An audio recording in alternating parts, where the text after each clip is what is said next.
আসসালামু আলাইকুম, সবাই কেমন আছেন? আশা করি সবাই ভালো আছেন। আজকে আমরা এই মুহূর্তে যেটা দেখব সেটা হচ্ছে ম্যাগনাপেটের একটু আলোচনা। এটা হচ্ছে আমাদের একটা জিনিস আমরা সবসময় বলি, যখন প্রাইস এখানে ডাব্লিউ প্যাটার্ন করে, আমরা দেখেন এখানে একটা ডাব্লিউ প্যাটার্ন পেয়েছি, তারপর রিট্রেসমেন্টের জন্য ওয়েট করি।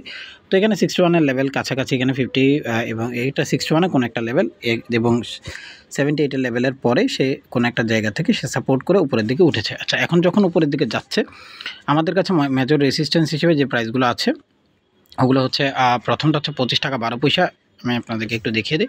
এটা হচ্ছে 25 টাকা 12 পয়সা। এখন উপর থেকে যখন প্রাইসটা ড্রপ করবে 25 টাকা, আমি বলছি না এখান থেকে ড্রপ করবে এরকম কোনো কিছু, যেখান থেকে ড্রপ করুক আমরা তখন কি করব, এখানে একটা ফিবো নেব লাস্ট লো থেকে লাস্ট হাই পর্যন্ত, অর্থাৎ যেখানেই হোক। আমি আপনাকে জাস্ট একটা বোঝানোর জন্য বোঝাচ্ছি।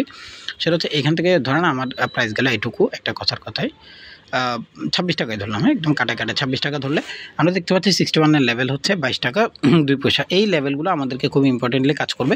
তবে আমার কাছে যেটা সবচেয়ে মেজর প্রাইস পয়েন্ট হিসেবে কাজ করতে পারে বলে আমি ধারণা করি, অর্থাৎ যেখান থেকে কাজ করা শুরু করবে সেটা হচ্ছে 22 টাকা 20 পয়সা। কেন দেখেন, আমরা যদি এখানের হিসাবটা করি, প্রাইস যখন এখানে ছিল, এখানে আসার পরে যে ডাব্লিউ প্যাটার্নটা করেছে, প্রাইস কিন্তু এই মার্কটাকে ট্রেড করেছে, অর্থাৎ 20 টাকার লেভেলটাকে ট্রেড করেছে।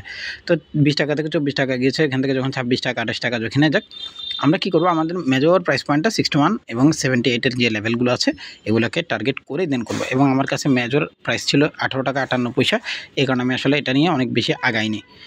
আমার কাছে মনে হচ্ছে এটা হয়তো 18 টাকা 58 পয়সা বা তার নিচে নামবে, তারপরে এই ট্রেড করবে। তো এটা হয়নি আলটিমেটলি। যাই হোক, এখান থেকে প্রাইস অলরেডি ঘুরে গিয়েছে, আমি একটু ধ্যানের বাইরে ছিল সেজন্য। থ্যাংক ইউ, ভালো থাকবেন, সুস্থ থাকবেন।